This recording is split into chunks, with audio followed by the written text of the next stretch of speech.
Radio Enlace Internacional. El programa de Radio Nederland sobre radio, televisión, satélites y medios de comunicación. Con Alfonso Montealegre y Jaime Wagner.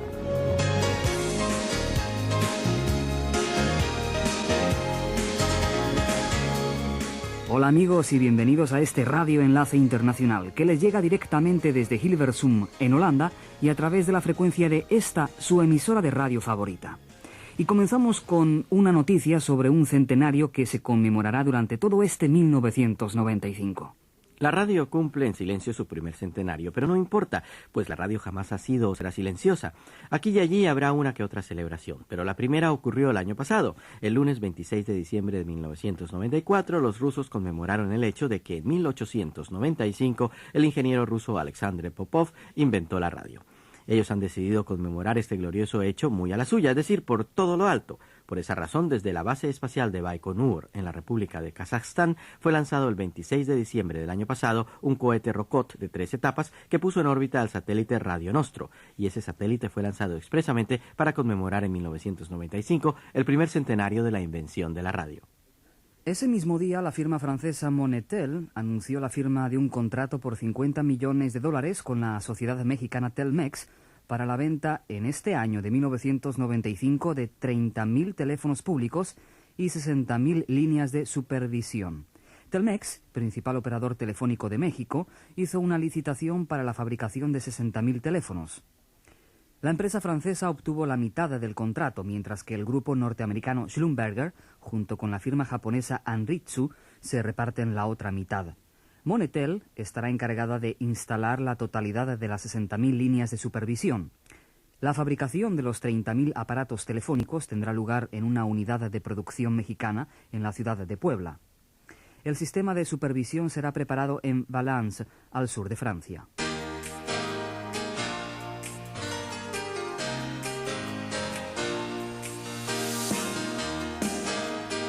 Muchas emisoras le hablan al mundo. Radio Enlace le habla a usted.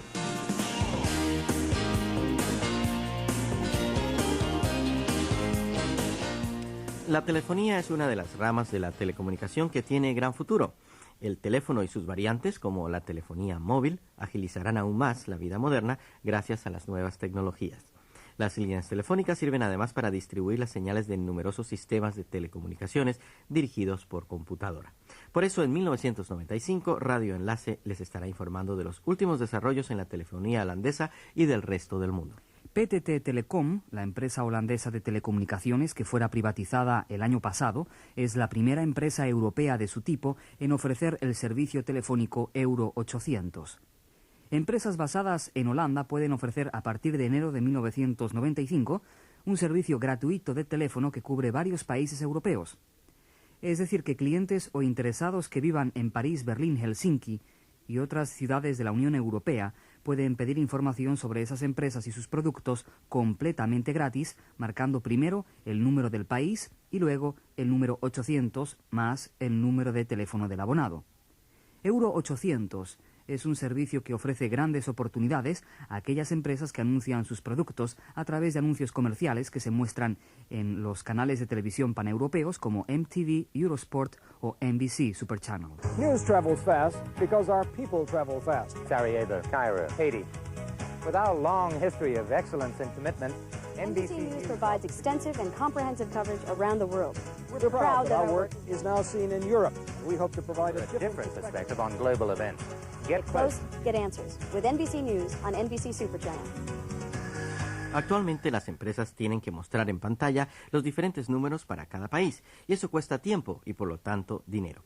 Los países que pueden llamar ahora directamente utilizando el mismo número de la serie 800 son Holanda, Francia, Alemania y Finlandia. En el transcurso de 1995 se incorporarán al sistema Gran Bretaña, Suecia, Bélgica y los Estados Unidos. En 1996 y 1997 seguirán España y los países de la Unión Europea que aún no hayan entrado al sistema 800, más Islandia, Noruega y Suiza. Antes de continuar informándoles en Radio Enlace sobre telefonía, tenemos una noticia de interés para todos aquellos que trabajen en emisoras de radio. especialmente en el mantenimiento de transmisores o en centrales eléctricas. La noticia es también de interés para todas aquellas personas que vivan demasiado cerca de cuerdas de alta tensión o de antenas de transmisión de radio o televisión. Los empleados de las centrales eléctricas en contacto prolongado con campos magnéticos tienen 2 veces más riesgo de padecer de cáncer del cerebro que las demás personas, según indica un estudio de la Universidad del Estado norteamericano de Carolina del Norte, publicado recientemente. El estudio, realizado durante nada menos que 36 años, con 140.000 empleados de 5 centrales eléctricas norteamericanas, ha demostrado un estrecho vínculo entre la duración de la exposición a los campos magnéticos y ese tipo de cáncer que ha provocado la muerte a 144 personas del grupo estudiado. Según el informe publicado por la revista especializada American Journal of Epidemiology, los investigadores comprobaron que los electricistas tienen una tasa 2,5 veces superior de leucemia que otros trabajadores, pero no pudieron establecer un vínculo directo entre la frecuencia de esa enfermedad y las ondas magnéticas.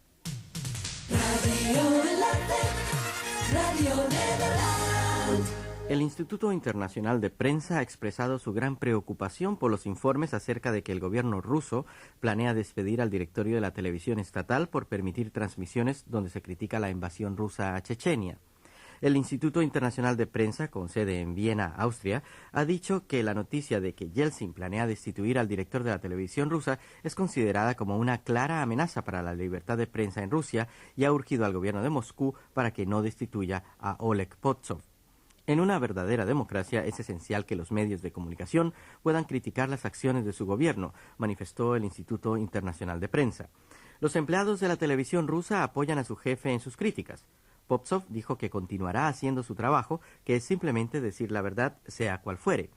Cada día que pasa aumenta la presión, dijo Potsov a los periodistas internacionales, y no solo respecto a nuestras críticas por lo que está ocurriendo en Chechenia. La televisión rusa ha mostrado imágenes de civiles de Grozny y otras ciudades de Chechenia asesinados por soldados y bombardeos rusos e imágenes de soldados rusos que murieron el día de Año Nuevo en el fallido intento por tomar la capital chechena. El gobierno brasileño estudia la privatización de Radio Brás, deficitaria empresa oficial de comunicaciones que comprende emisoras de radio y televisión y una agencia de noticias, informó un asesor del Palacio del Planalto en Brasilia. La iniciativa, a estudio del ministro, jefe de la Casa Civil, Clovis Carvalho, mano derecha del presidente y una de las cabezas visibles de su gabinete, y del secretario de Comunicaciones de la Presidencia, Sergio Mailert, cuenta con la simpatía del presidente Fernando Henrique Cardoso. Aparentemente, el gobierno brasileño está más preocupado por cerrar el déficit de Radio Brás, aunque el precio sea quedarse sin un canal propio de comunicaciones, para divulgar sus realizaciones. El asesor presidencial sugirió que la propuesta más aceptable es vender toda la actual infraestructura y montar una nueva, más reducida, para la difusión de información de interés oficial. Tal como está, Radio Brás solo acumula pérdidas mensuales que debe cubrir el fisco, dijo el técnico que trabaja en el proyecto de privatización, y además presenta una estructura administrativa inflada y onerosa que tradicionalmente sirve como fuente de clientelismo, solo útil para instalar amigos y ahijados políticos. Radio Nederland. Somos número 1. Y usted también.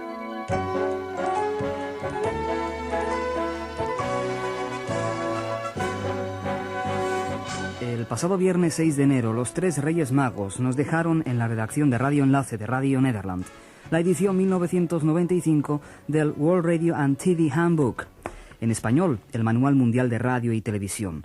Y lo tenemos aquí, la edición 1995. La editorial de este libro se encuentra no muy lejos de aquí, desde donde les estamos hablando, concretamente en Ámsterdam, y se distribuye a todo el mundo desde Gran Bretaña, Dinamarca y Estados Unidos. ¿Cómo y dónde obtenerlo? En un momento les diremos cómo. El Manual Mundial de Radio y Televisión de este año trae más de 600 páginas y tiene un gran valor informativo tanto para hombres de radio y televisión como para los ingenieros de radio y sobre todo para los radioyentes. Es por lo tanto un libro de consulta que no debe faltar al lado de su receptor, particularmente de onda corta, ni tampoco aquí en el estudio de Radio Enlace. Para aquellos amigos que no conozcan el libro, les contaremos muy sumeramente que en esas 600 páginas aparecen publicados artículos de fondo sobre las comunicaciones internacionales, pronósticos de propagación y de actividad solar, que tanto influyen en la propagación de ondas electromagnéticas, listas de frecuencias de onda larga, onda media y onda corta, y por quiénes son operadas, etcétera, etcétera, etcétera. Dichos listados son bastante útiles en el caso de que querramos saber, por ejemplo, qué emisora o emisoras son las causantes de una determinada interferencia en el momento de sintonizar nuestra emisora favorita en onda media. En el Manual Mundial de Radio y Televisión aparece también publicada una lista de todos los países con sus correspondientes horas locales. Y desde luego, lo que más caracteriza a este libro son las secciones por separado de radio y televisión. Los datos se presentan continente por continente, país, por orden alfabético de las emisoras nacionales, privadas, comerciales e internacionales. Se detallan las direcciones de las emisoras, nombres de importancia, desde directores de programas hasta ingenieros técnicos, números de teléfono, de fax, horas de emisión de programas informativos, frecuencias y horas de emisión, ubicación de los emisores y antenas, potencia de los transmisores, etcétera, etcétera, y otros detalles interesantes por conocer. Por ejemplo, ¿sabían que en los Países Bajos, con sus 15 millones de habitantes, hay 13.300.000 receptores de radio y 6,5 millones de televisores? Por cierto, también aparece otra sección destinada a la televisión. También se publican los canales, frecuencias y horas de emisión. También en esta edición del World Radio and TV Handbook 1995 aparece una lista de los actuales satélites en servicio para la recepción de señales tanto de televisión como de radio. Mapas con la ubicación de los principales centros de radio y televisión, los programas de comunicaciones y de DX existentes en la radiodifusión, incluyendo, claro está, a Radio Enlace de Radio Nederland, una relación de los últimos receptores que han hecho su aparición en el mercado con sus respectivos resultados efectuados en los laboratorios de pruebas. Todo eso son otras de las útiles informaciones que se publican en ese libro. El World Radio and TV Handbook, el Manual Mundial de Radio y Televisión, se edita en inglés, pero ello no resultará de ningún problema para aquellos que no dominen ese idioma. Pese a que los artículos de fondo están escritos en inglés, la información más importante que contiene el libro, y que al fin de cuentas son solo referencias en números, pues indican horas y frecuencias, resultará de todas formas un libro que constituye una gran fuente de consulta. El World Radio and TV Handbook de este año también viene publicado con una introducción y unos consejos en español de cómo utilizar dicho libro. La edición del Manual Mundial de Radio y Televisión es, como ya hemos dicho, anual. Debido a los cambios de frecuencias que se llevan a cabo u otras novedades que se producen de forma inesperada, o debido a las transformaciones en radio, televisión y satélites, hacen que los datos que contiene el libro sean constantemente renovados, por lo que la oficina del World Radio and TV Handbook se encuentra abierta durante los 365 días del año. Aún así, hay ciertos datos en la presente edición recién salida de la imprenta que dejaron de ser actuales. Pese a todo, el libro sigue teniendo un gran porcentaje de información actualizada. Los editores del famoso Manual Mundial publican también anualmente otros libros como el Satellite Broadcasting Guide y Equipment Buyer's Guide, cubriendo así la demanda de información en el terreno de satélites y de receptores de radio. Los editores, entre ellos Andy Zenith, ya están trabajando en la elaboración de la edición del próximo año. Será una edición aniversario, la edición número 50. El primer número se publicó en 1946 y constaba tan solo de unas 80 páginas. Desde luego que el manual del próximo año promete estar lleno no solo de las informaciones y datos más actuales del mundo de las comunicaciones, sino también de toda clase de interesantes ilustraciones y anécdotas. En Europa y Norteamérica el libro está a la venta en las grandes librerías especializadas en electrónica. También se puede conseguir comprándolo por orden postal a esta dirección: Windsor Books International, The Old Workshop, East Avenue, Oxford, OX4 1XW, Gran Bretaña. Fin de Radio Enlace Internacional. La próxima vez estaremos con ustedes con otros temas de actualidad en el mundo de las telecomunicaciones, como por ejemplo una serie sobre la telefonía en varios países del mundo. Desde Holanda, un saludo. Radio Enlace es una producción de Alfonso Montealegre y Jaime Bagena para Radio Nederland. Todos los derechos reservados.